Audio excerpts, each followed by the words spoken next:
My name is Angela, and I'm 28 years old. I work as a regular office lady. I look pretty average, and my skills are nothing special. I don't have any standout features, but I do have a strong personality. With that short introduction, the Mixer event began. It was organized by some women from the department next to mine, and was a social event with men from a company that's a bit bigger than ours. It was supposed to be 3 women and 3 men, but they didn't have enough people, so they asked me to join at the last minute. I don't think I'm especially beautiful, but I'm also not so unattractive that I'd ruin the mood. I'm friendly enough to blend in at events like these. I don't have a boyfriend right now, and I wasn't expecting to meet anyone amazing at the Mixer, so I decided to just enjoy the meal. The event took place at a Casual Yard House restaurant. Right from the start, the other 2 women were focused on 2 men who were handsome and slim, with that American pop star look. That left 2 other men, one who looked pretty plain and wore glasses, and another man who was big and well-built. The big guy sitting across from me introduced himself as Tyler. His muscles were easy to see, even through his shirt, and he had a thick beard and strong features, totally my type. I've always liked muscular, strong men more than slim, pretty boys. To be honest, my ideal guy would be someone who looks like a rugby player. He doesn't need to ride in on a white horse, he just needs to be strong enough to carry one. That's part of the reason why I'm often invited to Mixers. My taste in men is pretty different from most women. You have amazing muscles. Do you play any sports? I asked him eagerly. I used to play rugby in college, but now I focus on weight training, Tyler replied. Jackpot. I was thrilled. Tyler was enjoying his meal, not talking much to the women, just focusing on the food. The way he ate was impressive. Angela, right? Do you work out too? Tyler asked, joining the conversation. Can you tell? Working out is also my hobby, I responded with a smile. I thought so. You look like you're in great shape, though maybe that's not the best way to say it, Tyler said with a cheerful smile. That smile was exactly my type, too. After that, we hit it off, talking about weight training, going to the gym, and muscles. It felt like we were in our own world, separate from the other people at the Mixer, but I didn't mind. Tyler and I exchanged phone numbers and made plans to work out together in the future. At this event meant for meeting people, it seemed like Tyler and I were the only ones who connected as a pair. Tyler is 29 years old, a year older than me. He's 5 feet tall and weighs 150 pounds. I'm 5 feet 7 inches and weigh 105 pounds. Usually, big guys like him prefer small and delicate women, but Tyler didn't seem like that at all. He was really happy that we both loved bodybuilding. Not only did we go on workout dates, but we also did normal date things like watching movies and going out to eat. Naturally, conversations like, when we get married, I want gym equipment in the living room, and we'll need a big living room for that, started coming up. When I invited Tyler over to meet my parents, they really liked him. He was kind and cheerful, and it felt like marriage wasn't too far off. Next week, I'm planning to visit Tyler's home. I heard that Tyler lost his mother when he was a child and was mostly raised by his older sister, who is 6 years older than him. There might be some typical sister-in-law issues, but that could be easier to handle than a mother-in-law. I was nervous when I went to Tyler's house for the first time, but his sister Evelyn, who is stunningly beautiful, greeted us. She's in her mid-40s, being 6 years older than Tyler, and I couldn't help but stare at how gorgeous she was. She looked like a more polished version of Tyler, about my height, but slender and without much muscle. Her long black hair was really striking. Tyler's father is also well-built, with thick eyebrows, just like Tyler. Evelyn cooked us homemade seafood pasta, but there was a small problem. I'm allergic to shellfish. Evelyn, I'm sorry, but I'm allergic to crab and shrimp, I said. A small amount would give me hives, so I had to avoid the shrimp and crab on the pasta. I thought I told you about the allergy, didn't I? Evelyn said, looking a bit concerned. Tyler was supposed to know about my allergy, since we've eaten together many times. I didn't know about that, sorry, Angela, Tyler said. I smiled and replied, it's okay. Tyler, can you eat this crab and shrimp for me? Tyler happily said, of course, and took the crab and shrimp from my plate. I noticed that Evelyn's gaze became a bit serious, but I didn't think too much of it.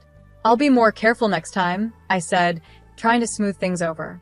But then Evelyn added, Angela, if you marry Tyler, he won't be able to eat crab or shrimp anymore. I hadn't really thought about that before, but I figured I could avoid cooking with ingredients that would trigger my allergy.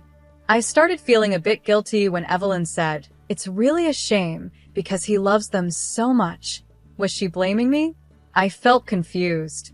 Tyler quickly jumped in and said, "Don't worry, I can always eat crab and shrimp when I go out, or I can come here for them."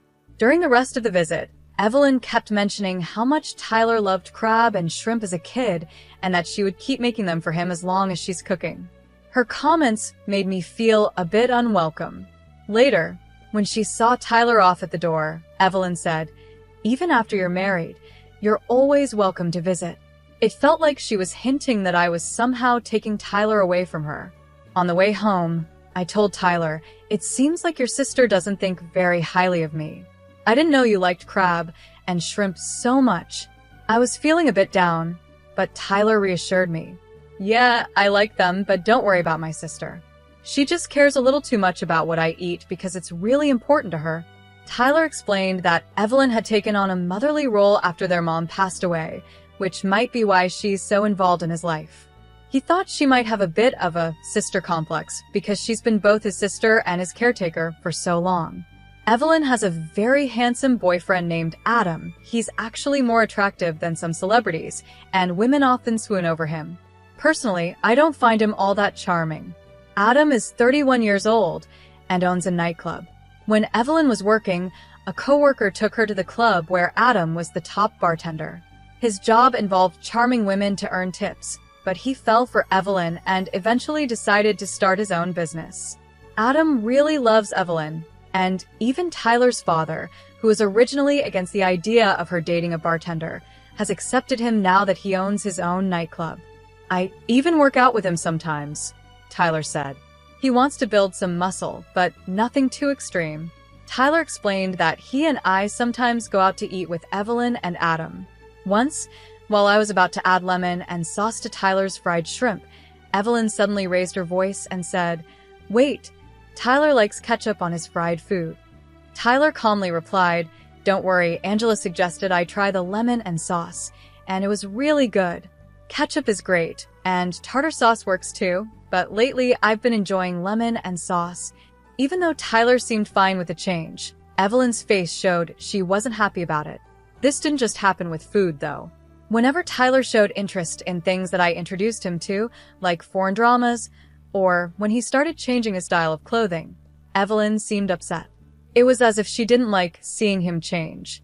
There were also strange things that happened when we ate at Tyler's house. I would often get hives, even though no crab or shrimp were directly served. I started to wonder if the condiments or ingredients they used might have contained traces of shellfish, which I wouldn't notice. So, I tried to help with the cooking at Tyler's house to see what was really going on, but Evelyn wouldn't let me. She said, "Why don't you help with the dishes instead?" So I ended up doing dishes without being able to check the ingredients. One day, I mentioned, "I got hives again after we ate here last time." Evelyn responded, "That's strange. We didn't use any crab or shrimp.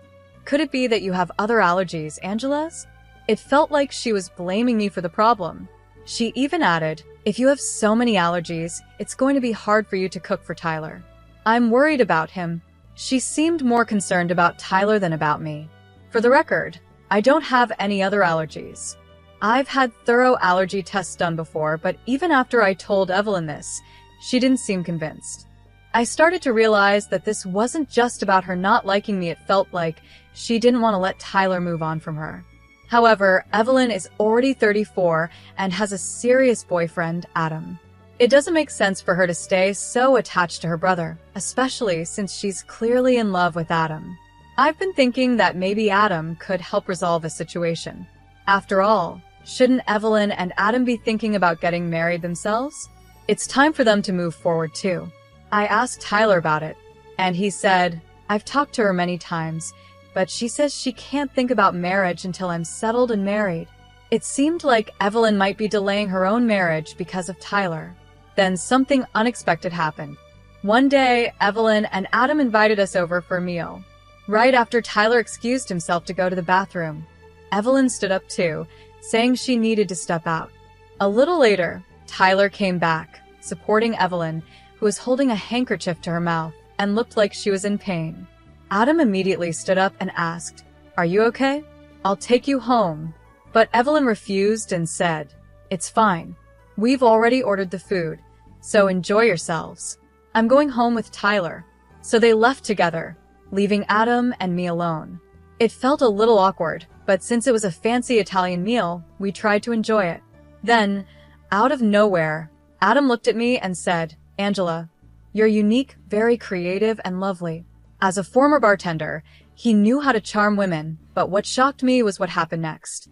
Adam gently took my hand and whispered, "Hey, how about we have some fun together?" I was stunned. What was he thinking, making a move on me right after Evelyn, his girlfriend, had just left feeling sick? He's supposed to be in love with Evelyn. Handsome as he is, his behavior was completely out of line. I pulled my hand away and said, "Please stop joking. Evelyn would be upset if she heard this." But Adam's response surprised me. With a sly smile, he said, "She won't be upset."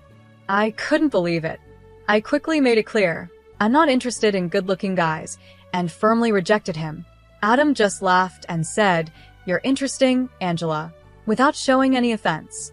Refusing his offer to drive me home, I hurried to the station and texted Tyler. I felt a strong need to see him and explain what had just happened. When Tyler arrived, he asked, "Why did you call me here? What happened?" I led him to a quiet spot and apologized before asking, "By the way, how's your sisters?" I wasn't really worried about her, but I wanted to ease into the conversation. Tyler replied, "She was fine as soon as we got home. She was just making a fuss. It's too bad we couldn't enjoy the Italian meal." Then I dropped the bombshell.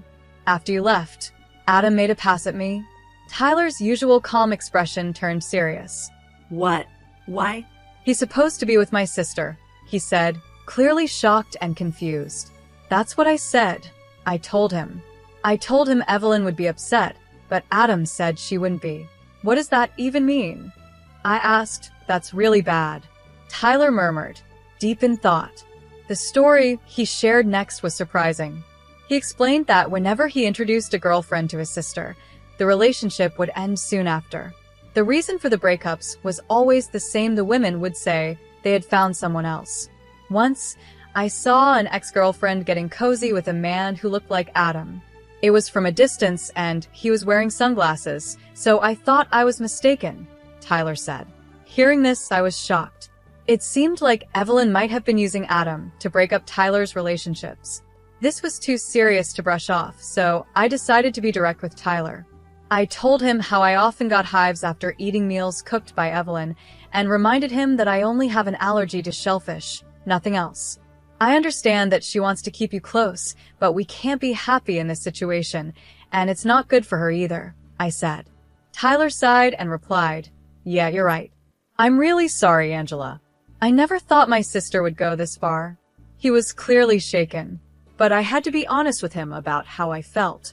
"If you choose your sister over us, Tyler, I can't stay in this relationship."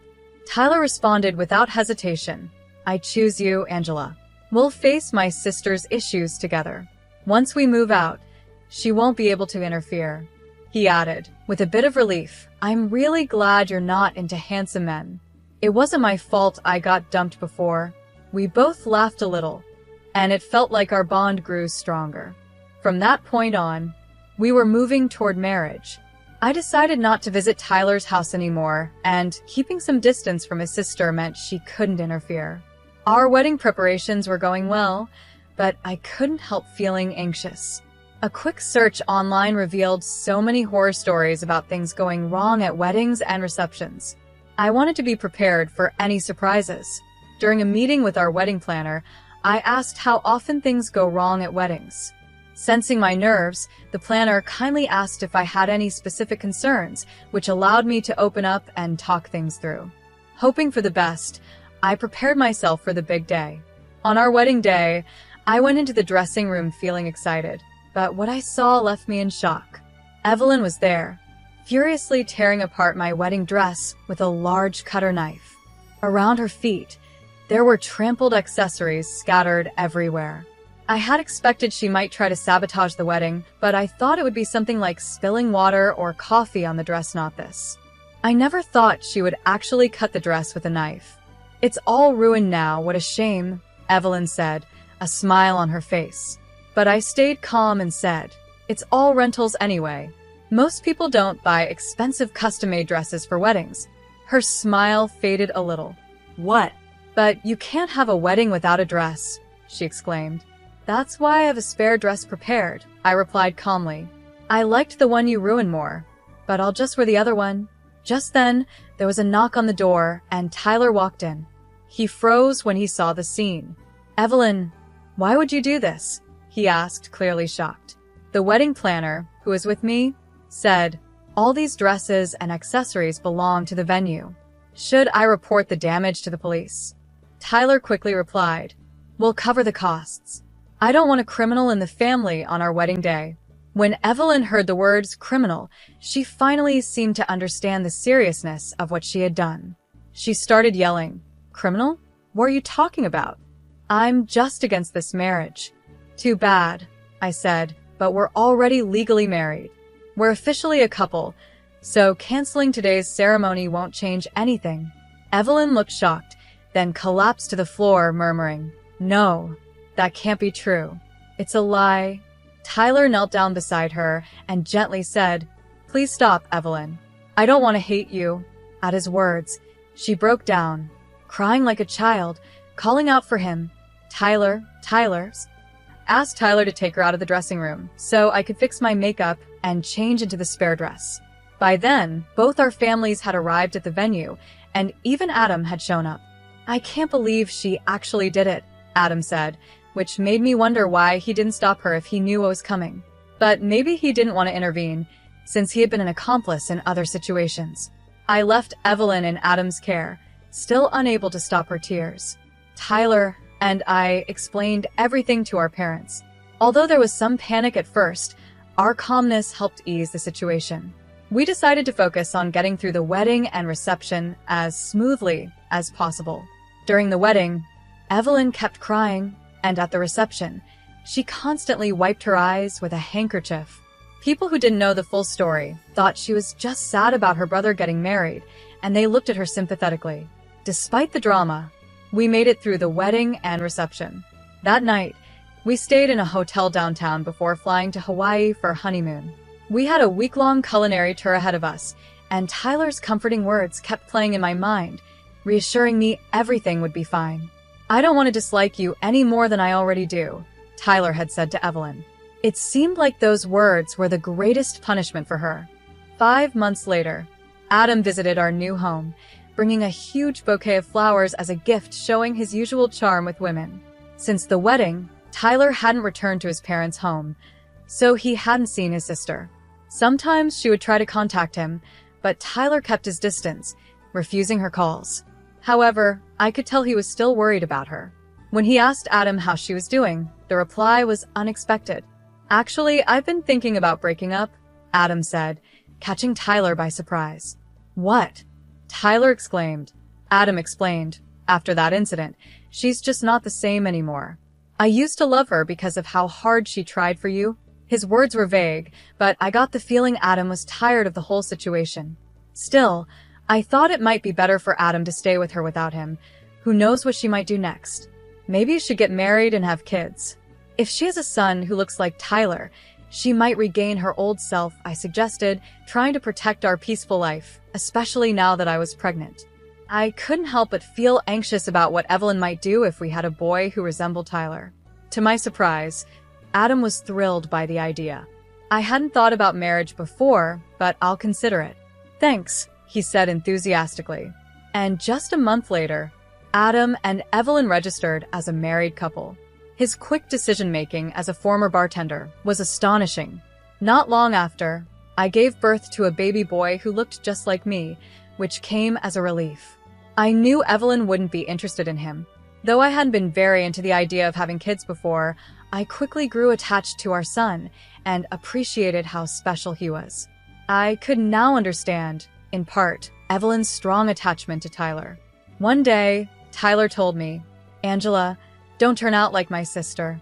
His expression was sad and complicated. Meanwhile, Adam and Evelyn went on to have a child as well, just as we had expected. Evelyn smoothly became pregnant and gave birth. But instead of a boy who looked like Tyler, they had a beautiful little girl, as precious as a gem. To our surprise, it wasn't Evelyn who became obsessed with their daughter, it was Adam. He was completely captivated by her and would send us adorable pictures of her growing up, even when we hadn't asked for them. She just celebrated her first birthday, becoming even more angelic and charming. Meanwhile, our little 3-year-old troublemaker is quite the handful, but his mischievousness only adds to his cuteness. Adam jokes that he'll do whatever it takes to scare off any future boyfriends his daughter might have. It seems both Adam and Evelyn are pretty protective in that way. They apparently argue about their daughter a lot, but honestly, it's not my concern. What I do find a bit curious is that they only send us photos of their daughter, never any of the whole family. But that's their business, not mine. Besides, I have enough on my plate since I'm due to give birth again in 3 months, and this time, it's twins. The little ones are already as active as little monsters, demanding a lot of attention. I simply don't have the energy to worry about other people's problems. The training machine we set up in our big living room is now mostly used by Tyler. I had planned to use it to get back in shape after giving birth, but it quickly turned into a place to hang laundry. With all these kids to chase after, I've realized how important it is to stay strong and have stamina. If we have more children, maybe we'll move the machine and actually start going to the gym. But even without the machine, Tyler jokes that we'll never run out of weights. He says this while doing squats with our son on his back, and watching him, I'm reminded of how much I love him. Because of that, I'm confident I won't become like his sister. I just hope that when our kids grow up, they'll find great partners and experience the kind of wonderful life I'm lucky to have now.